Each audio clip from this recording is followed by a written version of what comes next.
Welcome to Amazing Business Radio with best-selling author and customer service and business expert, Shep Hyken. Shep will talk with some of the smartest thinkers in business to help make you more successful in your professional and personal life. This is Amazing Business Radio with Shep Hyken. Hello, everybody. Shep Hyken here. We're back with another episode of Amazing Business Radio, and I'm excited about our interview today. We are going to be talking with Nicole Kyle, the managing director and co-founder of CMP, Customer Management Practice Research at CMP Research. And she joined in 2021. She joined CMP. She was with Gartner prior to that for about 8 years. She knows research, and specifically, we're going to be talking about self-service, digital self-service, artificial intelligence. I love this topic. I hope you do too. There's a lot that we are going to learn today. Before we get started, a quick announcement. If you have an amazing story that you want to share or a question that you want to ask, reach out to me on any of the social media channels. I am everywhere. If it is a question, use the hashtag AskShep, and I'll either answer the question there on this show in my newsletter, the Shepherd Letter, or I'll do it on my TV show, which is Be Amazing or Go Home. And you can find episodes on Amazon Prime, Roku, Apple TV, or just go to beamazing.tv and you can watch and binge all of them at once. All right, everybody, it's time to get into our interview with Nicole Kyle. Nicole, welcome to the show. Thanks for having me. Excited to be here. It's great to see you again. You know, I get lucky. I go to the CCW conference, and I'm proud to be a member of the advisory board, and I get to see your smiling face in our board meetings. And so you are the managing director and co-founder of CMP Research, CMP being Customer Management Practice. And this is just really the last 3 years or so. You came from Gartner, known for amazing research, where you're there for 8 years. And now you're with us over here at CMP and CCW. So tell us what your role is and what you've been working on lately. Yeah, thanks, Shep. And we so appreciate your support with our advisory board. So CMP Research, we are a fit-for-purpose research and advisory service that exclusively focuses on customer contact, CX, and the intersection of those things with future of work. We really live and breathe customer contact the way the rest of CMP does, with our events division or our digital division, as you mentioned. And from a research perspective, we've really been focused in these last 3 years on the two sides of the customer contact coin. So one side being employee experience and agent experience, right? And then the other side being CX. And when it comes to CX, customer experience, we've just wrapped our latest research initiative on self-service and how preferences for self-service are evolving, and just really how the customer is evolving, and as a result, what they're expecting from a self-service experience. So it's been a lot of fun, and it's just really, really love what we do. And that's what we're going to talk about today is self-service and digital customer experience, meaning you can do it yourself if you're a customer. You don't have to talk to anybody if you choose not to. And I think smart companies recognize that some customers prefer that, but they also make available the person on the backside, the human-to-human contact when needed. So let's just start off the bat. Self-service. It's been around for a long time. How do you see, how have you seen this evolve over, say, the last 10 years? Yeah, so the last 10 years, it's kind of been like things were going along at roughly the same levels or pace for, I don't know, maybe the first 7. And then in the last 3 years, things have really, really changed. But to speak more broadly, I mean, certainly something that's affecting self-service in the last 10 years is something we talk a lot about as an industry, which is the Amazon effect, which is our customers are constantly being trained by other organizations and companies around customer experiences that we have no control over, unless their expectations change and align with really the best experience they've had. Not the best experience they've had with us, not the best experiences they've had with a fellow, utility company or fellow financial services company. It's just the best experience they've had, with maybe a couple of exceptions, right? Hospitality, you're going to have different expectations for a luxury hotel than you would for something else. But that real inflection point, like the major inflection point, like with a lot of future work trends, has been the pandemic, frankly, and how that's changed just people. It's changed society, it's changed people, and as a result, it's changed customers. We talk a lot about in this latest research initiative how the normalization of digital experiences, so whether that's having like Zoom parties or hanging out with people virtually. That was normalized because we had to do that in COVID. And now a lot of us just do that virtual coffee chats if you're networking, right? Things like that. The shift in how customers are prioritizing work versus life. I mean, you're hearing so much about like 4-day work week pilots, and a lot of unions are on strike right now. There's a real fundamental shift in how Americans are starting to view leisure time versus work time, especially if they're digital workers. And that's because, like, being locked down for 2 years of your life, and losing that time, so to speak, it puts things into perspective, a pandemic, and it puts things into perspective about how much you value your time and how you want to spend that time. So really what we have is a new set of priorities as people and as a society, and thus our customers have a new set of priorities. And that's really contributing to the fact that customers want to be more self-sufficient these days. 72% of customers say they want to spend less time interacting with customer service, going back to that premium on their own time, right? So Right. those are a couple of things we're observing. So here's some fun stats and facts from our annual research. Are you ready for this? 38% of customers would rather clean a toilet than call customer support. Okay. Ouch. Yeah. Ouch. Yeah. So we could go on, how many would rather go to the dentist than call customer support? We've got stats, but I do know this, that I believe, I think it's 52% of single people said they would rather date somebody that delivers great customer service, but that's for another topic, another day, and for another app. I believe it's called Tinder. But so I think you said some really interesting things. By the way, I think I finally found somebody that talks as fast as I do. Oh gosh, I'm sorry. No, that's you. I love it. No. I just got to say, we are going to do like a 90-minute podcast in about 20 to 25 minutes. That's the way it works. So, you mentioned that there's a big percentage of customers that would prefer or want to use self-service. The pandemic, by the way, taught customers to go digital who hadn't been that digital in the past, because they were forced to, right? And at the same time, we saw an interesting spike in human-to-human contact, because some people, even if they wanted to go self-service, they just wanted to talk to somebody in the pandemic. They were feeling very closed in and alone. But our stats have shown that the use of digital self-service over the last 3 years has actually gone from 41% in 21. Let's not count the pandemic in 20, but kind of coming out of the pandemic in 21. To 35%, down to 31% this year. I do believe, you would think, wow, shouldn't they be getting smarter? Now, I don't know if that's what you've seen. Now people can't see this because it's an audio program, but you're shaking your head no. You're seeing some different results. Yeah, well, it's different, but also not different. So what we're seeing is that customers who have a poor self-service experience are then less likely to return to self-service. So I think if you're seeing like a self-service, and our clients are seeing this too, that's why they come to us asking, like, how do I increase my customer adoption of self-serve? You see an increase in preference for less time spent with customer service, less time calling in, less time spent with live customer service, more preference for being self-sufficient, but you're not seeing the customer adoption of self-service channels that we actually offer rise at the same rate. That's because we're not offering the type of self-service experience that they want.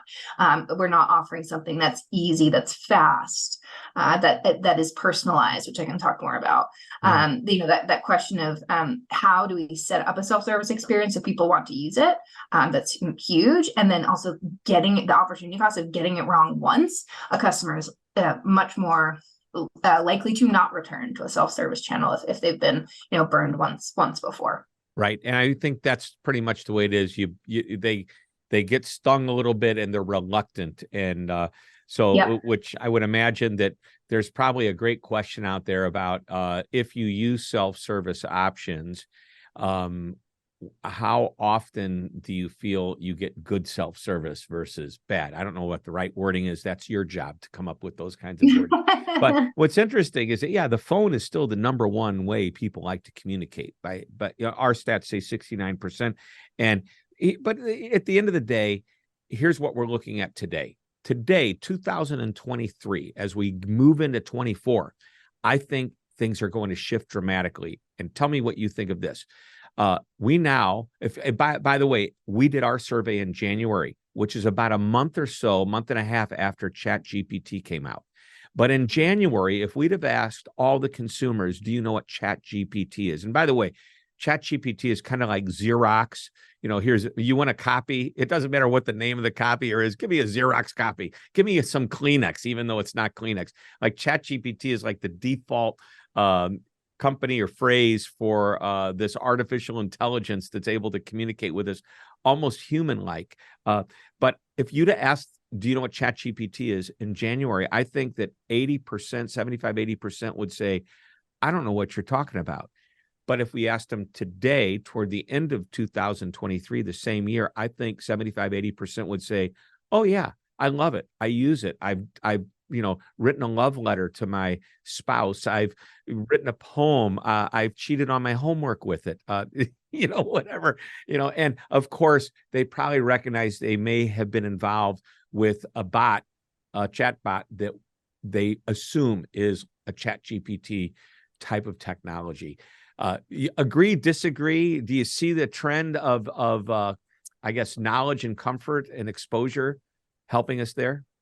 Yeah, so it's so funny. It goes back to that point around like digital dexterity of society and thus of customers is improving as a generalization. And so as they become more digitally dexterous, digital experiences normalized in the pandemic, digital tools, generative AI starting to help people in their day-to-day lives. That's going to make them more digitally capable of interacting with similar tools in our self-service channels. So no, I do by and large agree. It's funny, just as a quick aside, you mentioned the love letter. A friend of mine, best friend since college, he used ChatGPT like as a prank to write a love letter to his wife, and his wife thought he actually wrote it, and it was so sweet. And then he revealed it was his experiment with ChatGPT, but he shall remain nameless. Anyway, how did she react to that once she found out? She was less thrilled about less that. Thrilled. I think it was ingenious that he took the time to try to do it and that's do what it he right. said. He just needed a little help. Yeah, so ChatGPT is the new Cyrano de Bergerac. There you go. I love that. I got to write that one down. You really do.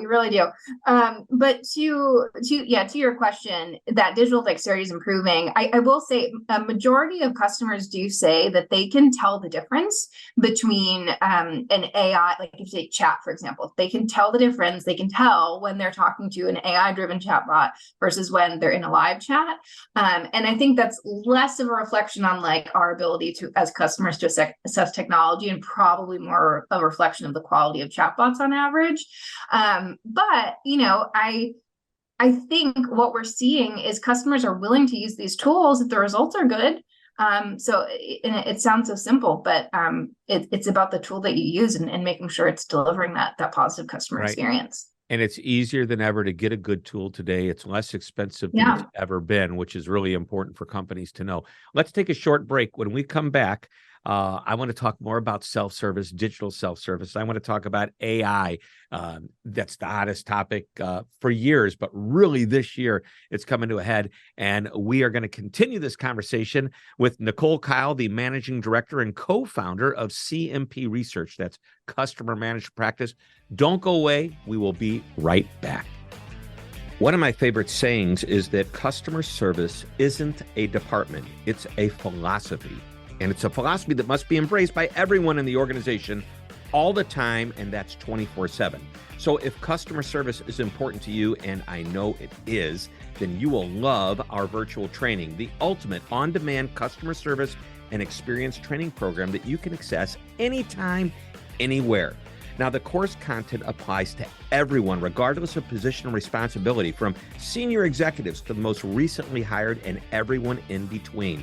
You'll discover tips, ideas, and strategies that won't cost your company a fortune, but will produce what I call moments of magic, those positive experiences, and it will happen at every level of your organization. So go to Customer Service VT. That's V as in virtual, T as in training. That's customerservicevt.com. It's time to get customer focused. You're listening to Amazing Business Radio with best-selling author and customer service and business expert, Shep Hyken. We are back on Amazing Business Radio. We are talking with Nicole Kyle, the managing director and co-founder of CMP Research. I geek out over all this stuff. I love research, especially in the world of customer service and experience, which is my world. So let's keep on the same thread. We're talking about customers' preferences, their expectations, what they like, some changes that have happened over the years. What do you see really your biggest change in the customer's perception of self-service digital customer service? Yeah, it's been really fun studying this, because one of the things that's come out is we as an industry, we assume that a self-serve experience is the success metric for what customers want when it comes to digital experiences. But when we dug into those customer preferences, it actually showed that customers want something more akin to a self-directed experience. And the difference between those things, self-serve is enabling customers to attempt to solve their issue themselves. There's no guarantee of issue resolution, which we all know and customers know. The next iteration of that, like on that maturity curve, is self-sufficiency. I as a customer, resolve my issue. I was sufficient the way that you as the company or organization have dictated to me. So it's self-sufficient. I did what you asked and I got to resolution in the channel and direction that you provided me. Where they want to be is self-directed. And the way we define self-directed is I resolve my issue the way that I want. And the reason for that distinction between those three things, you can't jump straight from self-serve to self-directed. It is a sequence. We saw in the data that the number one driver of satisfaction in a self-serve experience specifically is personalization.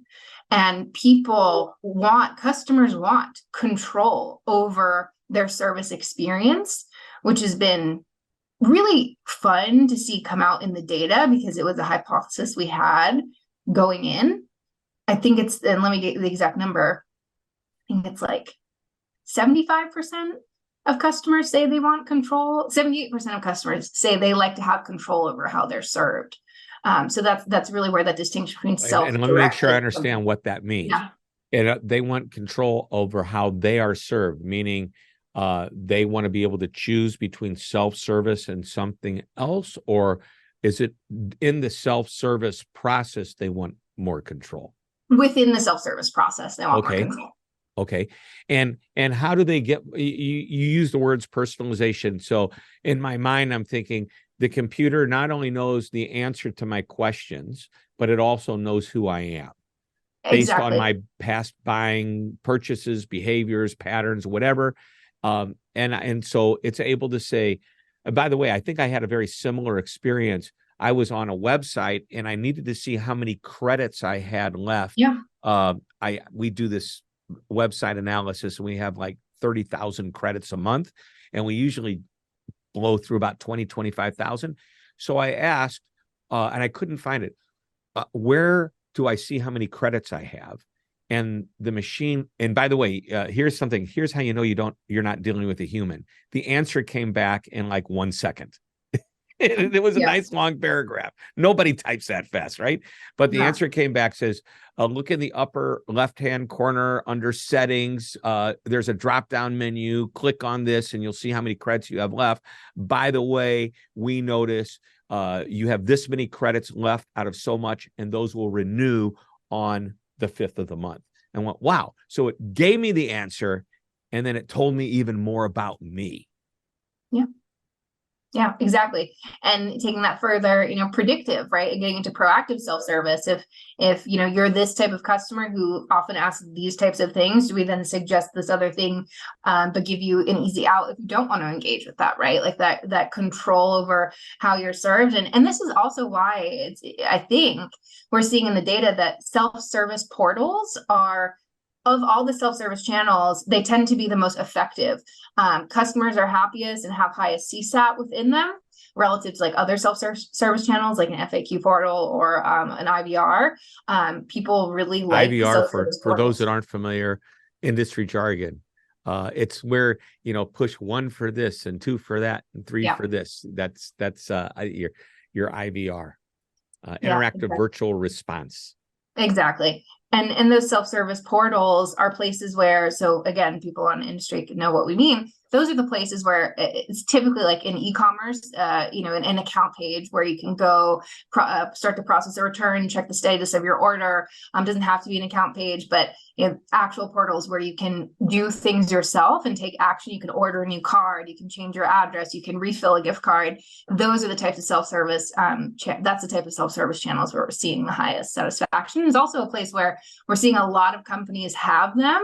And also a lot of companies, I think 60% plan to increase their level of investment in that channel as well.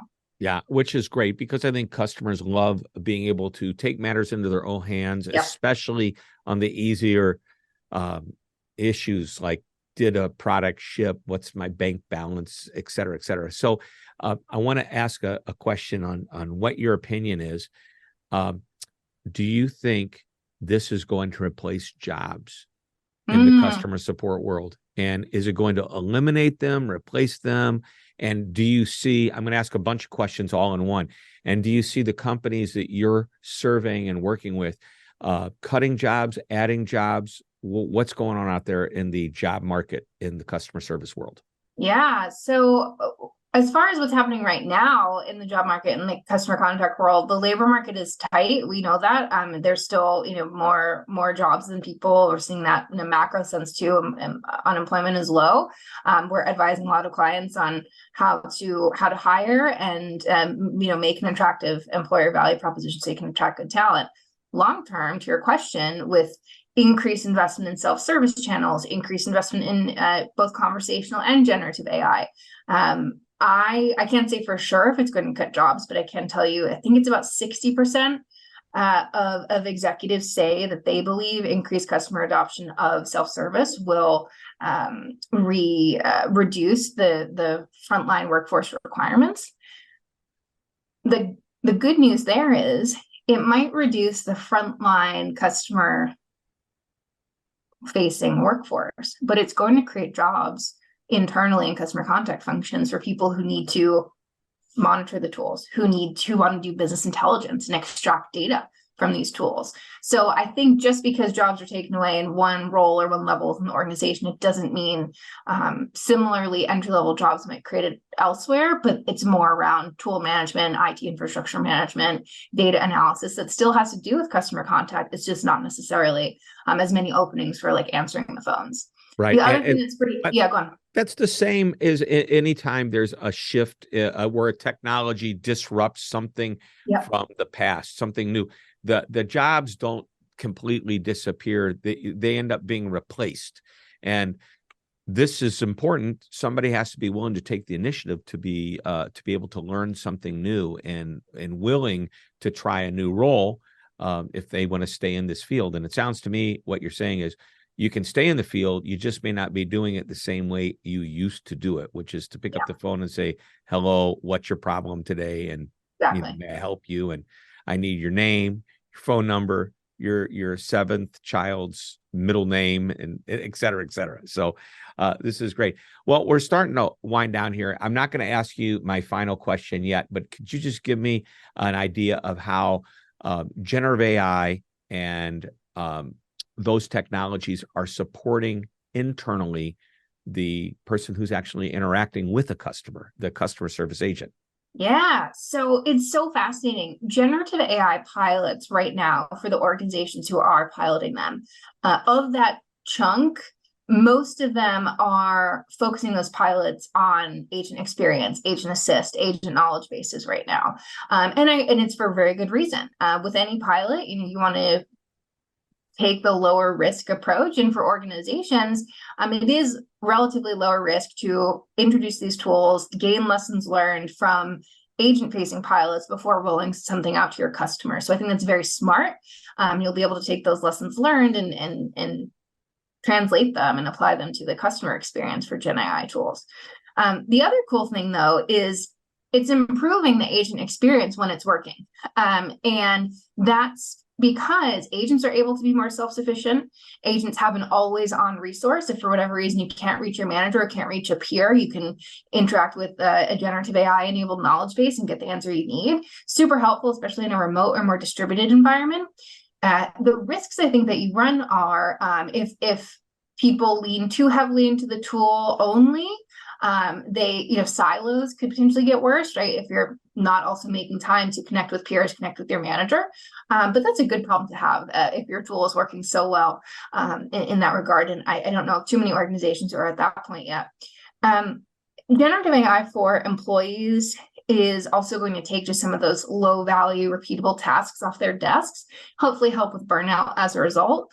I think where we start to get into a different burnout conversation is just the larger pattern of, as more contacts overall maybe move to self-serve, then it's the really complex stuff that's left over for live agent support. And then that can get very taxing in terms of complexity. It can be engaging if you strike the right balance, but if the workload's too heavy, it can result in burnout. So a lot of cool things happening there. 86% of customer contact organizations plan to or are already using generative AI in their agent knowledge bases by 2025. Wow, that's great. And I love that you used a word a moment ago that I like to use. And when I describe like how much do we do or how little should we do, there's the word balance. You've got to find the balance. And it's going to be different from one industry to the next. And as the tool gets better, it's going to change the balance, no doubt. All right, we're down to the final question. Do you have one last nugget of information or something you want to share with us that this audience needs to know about? What is it? I just want to reiterate the importance of starting to think about the long-term goal for your self-service experience for customers being a self-directed experience, moving beyond, pushing beyond self-service as the accepted vision or accepted end state, really thinking about how can I inject personalization and more customer control over self-service and get them to issue resolution faster. I think that's what I'd emphasize. I love it. I love it. And you gave us earlier some great definitions and examples of what the difference between a regular self-service and self-directed service is. Love it. All right, Nicole, this is why we call it Amazing Business Radio. This has been amazing. I learned so much, and I can't wait to see you again at the next CCW board meeting. Yeah, likewise, Shep. Thank you so much. Yeah. And by the way, just a plug for CCW, for those that aren't familiar with it, it's the largest contact center exhibition and conference in the world. There's 3 of them. The big one's in Vegas coming up in June. It's early June this year, which kind of threw me off a little bit. Usually it's later June. But then the next one is it February or March? It's late January. That's what I meant to say. Late January. That's okay. in Nashville. Austin. No, Austin. Like I was saying, it was just in Nashville. Now it's going to be in Austin. It was just in Nashville. It was just in Nashville, and we had a great time. And thank you for the kind words. It's a lot of fun. And I should say, actually, to bring it full circle, we were at CMP Research. We always run research workshops on the site at our Customer Contact Week events. And at one of our research workshops on this topic, one of our attendees, who she'll remain nameless. She didn't sign off on me quoting her, but she's a genius because she said, improved self-service for people who want to self-serve will result in better live support for people who want live support. And I think that was such a nice summary of why it's important to focus on increased customer adoption of self-serve. It's not about replacing jobs. It's not about just cost reduction. It's not just about deflection. It's about that ultimate end goal of a better customer experience for everyone. All right. Well said, and a perfect note to end on. Thank you very much. Everybody, that wraps it up. Another episode of Amazing Business Radio. We will be back next week with another interview. Until that time, this is Shep Hyken reminding you to always be amazing.